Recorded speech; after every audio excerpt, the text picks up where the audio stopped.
Oke, assalamualaikum warahmatullahi wabarakatuh. Hari ini kita masuk ke dalam materi baru, yaitu tentang B2B atau biasa disebut dengan business to business, di mana sebelumnya kita sudah mempelajari juga tentang B2C, yaitunya business to customer, dan hari ini kita belajar tentang B2B, yaitu business to business.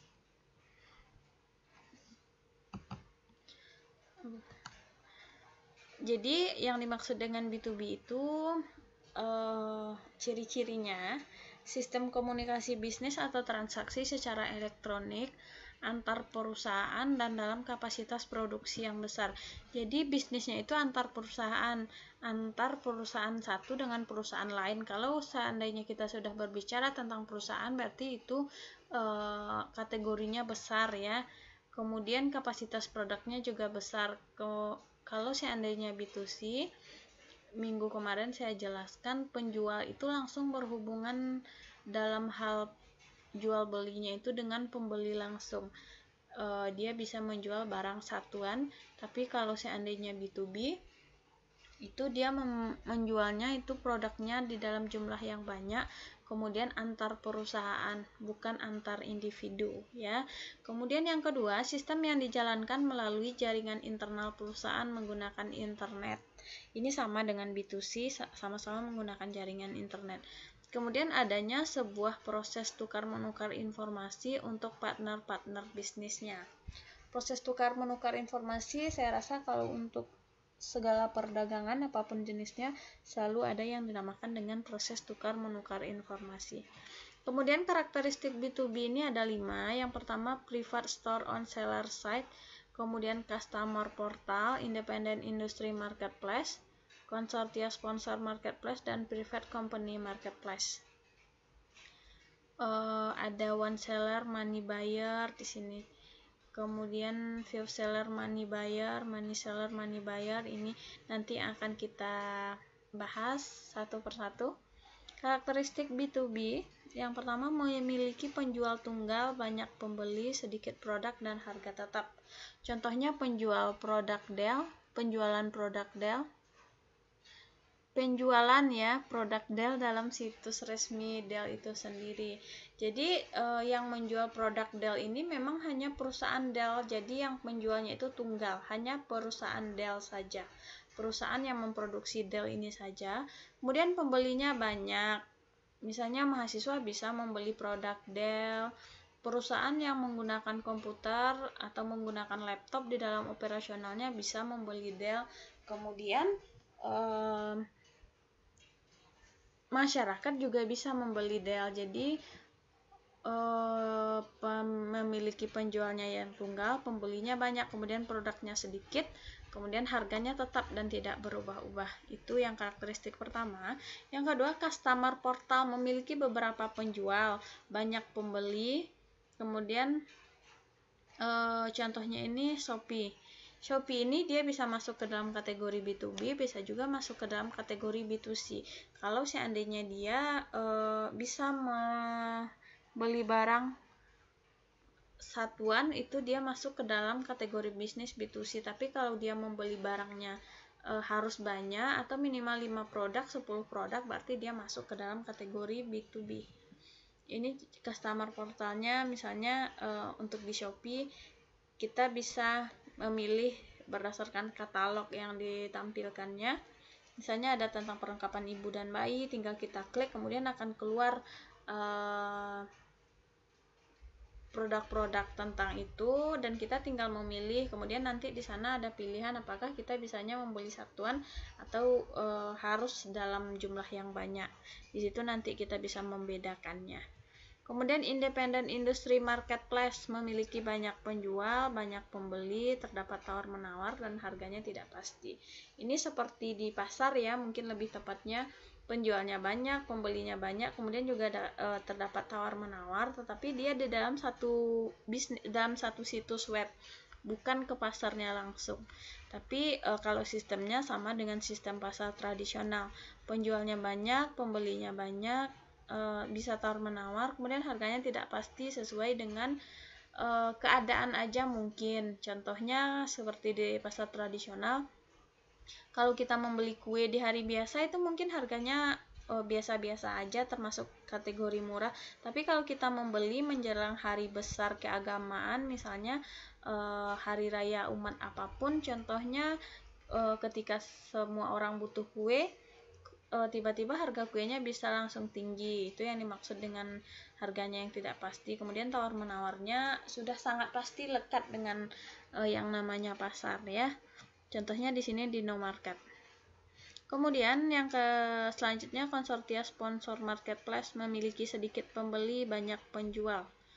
Pembeli memiliki kontrol dan harga tetap. Perusahaan yang memiliki posisi bernegosiasi yang kuat dan dibentuk dari pembeli besar.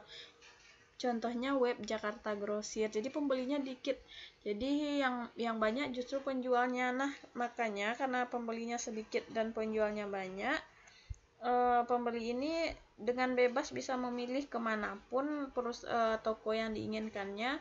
Kemudian dia nanti yang akan membandingkan harga, kemudian dia yang akan memilih cocok atau tidaknya harga dengan barang yang akan dibeli, kemudian memutuskan untuk membeli dengan penjual yang mana. Contohnya seperti di sini web Jakarta Grosir, ada argomaret.com. Kemudian private company marketplace memiliki satu penjual, banyak pembeli, di mana dapat memberi penawaran pada pembeli tertentu. Contohnya PLN, yang menjualnya itu hanya satu, yang membelinya banyak. Perusahaan membeli, orang di rumah tangga membeli, kemudian masyarakat pada umumnya membeli. Jadi yang menjual itu hanya satu, hanya perusahaan PLN saja. Penyedianya hanya satu tapi pembelinya banyak. Kemudian untuk komponen utama B2B ini bisa saudara baca, saudara lihat, saudara artikan keuntungannya juga secara umum.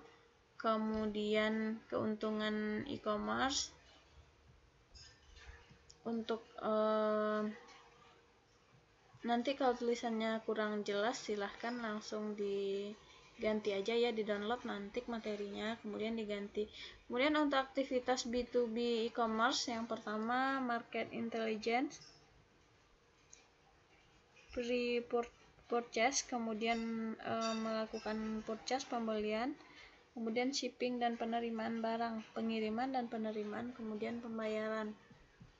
Aktivitas market intelligence B2B e-commerce, aktivitas dalam pengumpulan informasi pasar, mengumpulkan informasi lengkap mengenai produk yang akan dibeli atau dijual, atau jasa yang akan digunakan untuk kepentingan bisnis, mulai dari spesifikasi, layanan, kualitas dan kuantitas, jaminan produk, serta informasi lainnya.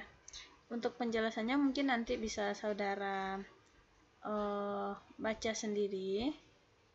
Sudah ada, nanti kalau tulisannya kurang jelas bisa diganti aja warna hurufnya, warna dari tulisannya. Model bisnisnya ada 3, pasar elektronik, mall internet, dan web hosting. Nah, untuk pertemuan kelima ya kita minggu ini, tugas saudara itu gampang sekali. Setelah tadi saya jelaskan tentang B2B minggu ini, kemudian juga B2C minggu lalu, saya minta saudara bikin video yang wajahnya nampak ya, kemudian berpakaian rapi dan sopan seperti layaknya kuliah biasa.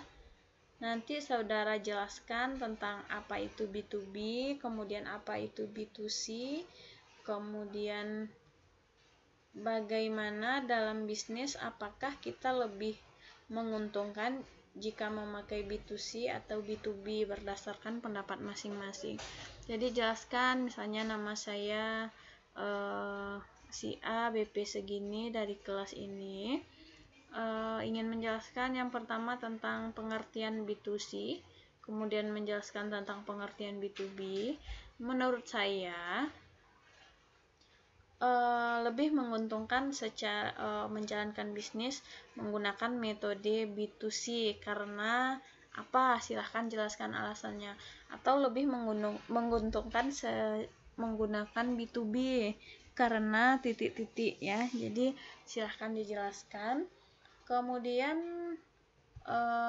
untuk tugas kelompok yang saya kasih kemarin yang akan kita paparkan 1 minggu sebelum UTS, silahkan di dalam laporan saudara itu ditambahkan apakah kategori bisnis yang saudara bangun beserta teman kelompoknya masuk ke dalam kategori bisnis B2B atau kategori bisnis B2C. Mungkin demikian untuk pertemuan 5, saya akhiri. Terima kasih. Assalamualaikum warahmatullahi wabarakatuh.